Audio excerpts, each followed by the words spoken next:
So, Jizo Pete's, why did we just have sex? You say this for 5 reasons, and I'm going to go over the 5 reasons that you just might have so happened to have sex, and I'm going to use the names Bob the Builder and Dora the Explorer, and these are going to be characters that I'm going to use to represent situations that you may run across. Alright, so with the it just happened choice, this is the situation where you end up having sex when it's in the heat of the moment. So, for example, Bob the Builder, he just got done with a nice hard day's work. He gets home from work, and Dora's outside mowing the lawn. He's like, Dora, come to my house, have some tea. You look thirsty.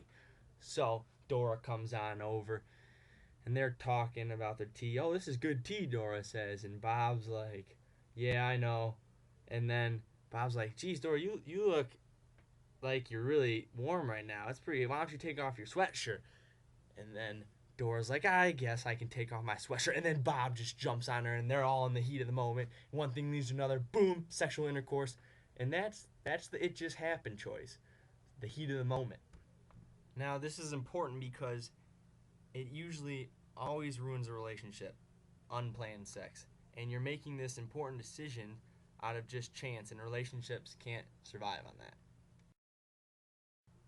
Second choice, the if we're in love, it can't be wrong choice. Example number 2. Bob the Builder and Dora the Explorer just had a late night from dinner. They come home. They've been dating for about, I don't know, 7 months now.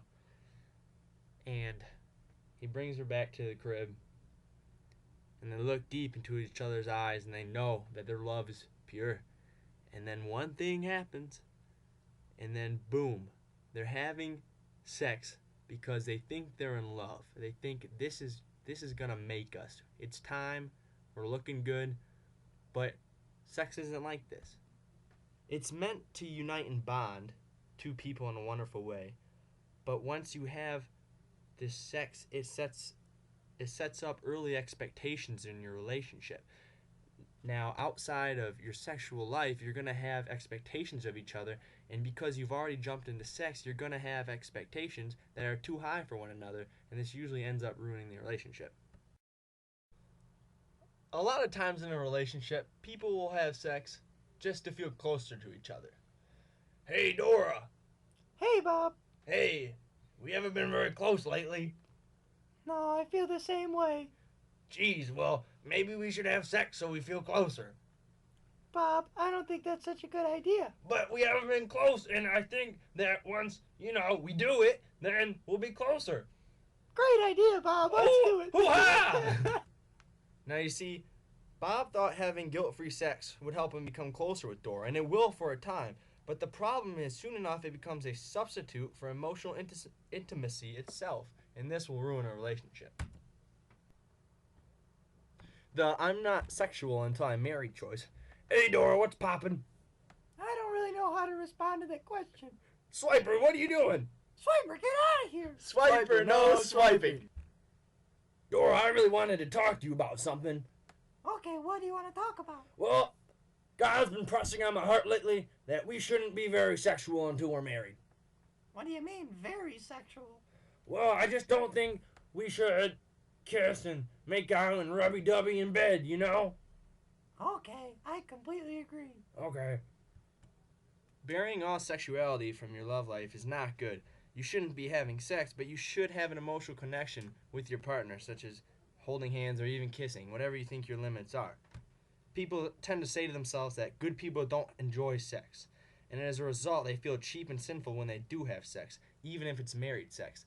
So the point here is that when you're acting like this before marriage, after marriage, you're going to be hindered in your sex life. The last choice, let's set boundaries choice. Hey, Dora, I don't think we should have sex before marriage, so I think we should set some boundaries. Bob, that's a great idea. Okay, let's not go past boundary number 8. Whoa, Bob. That situation makes me really uncomfortable. Maybe we should find a neutral spot where we can compromise then, Dora. You know, Bob, I think for me I stop at about a 6. Swiper, get out of here! Swiper! Swiper, no swiping. Stupid Swiper, always interrupting us. Number 6. I think if we do number 6, I'm gonna have to go to at least a number 8. Gee, Bob, you're right. One thing really leads into another. Maybe we should just stop at about a 4. Yeah, I think that's a good number to pick there, Dora. Alright, so we good? No, Bob. My rocking chair's broken. Can we fix it? Yes, we can! As we have learned from Dora and Bob, the secret to saving sex for marriage is found in a single word: boundaries. Couples who abstain from sex without shutting off their sexuality have learned to set specific boundaries and stick to them. They have made intentional, deliberate, and conscious choices about how far they would go. They have considered the following scale of physical contact and drawn a line. Good reasons to wait to have sex. Hey Dora, I was thinking yesterday, is there any good reasons why we should wait for sex? You know, Bob, I'll tell you. Lessons with Dora, Part 1. Well, Bob, did you know a recent survey found that the highest levels of sexual satisfaction are linked to marriage and traditional sexual ethics? Wow, Dora, I didn't know that. That really blows my mind. You know, Bob, if we wait, I'll really blow your mind. Oh, hoo-ha! Bob, another good reason to wait for sex is that researchers found not only that sex is better in marriage, but it is best if you have had only one sexual partner in a lifetime. Geez, good thing you've never hooked up with Swiper. Well, Bob, I have something to tell you. Swiper? Swiper, no swiping. My girlfriend? Dora, can we fix our relationship? Well, can we fix it? Yes, we can. You know, Bob, the Bible doesn't say premarital sex is wrong just to test our self-discipline. It says it's wrong because sex too soon is certain to hurt us. Oh, okay, I get it. This concludes Lessons with Dora, Part 1.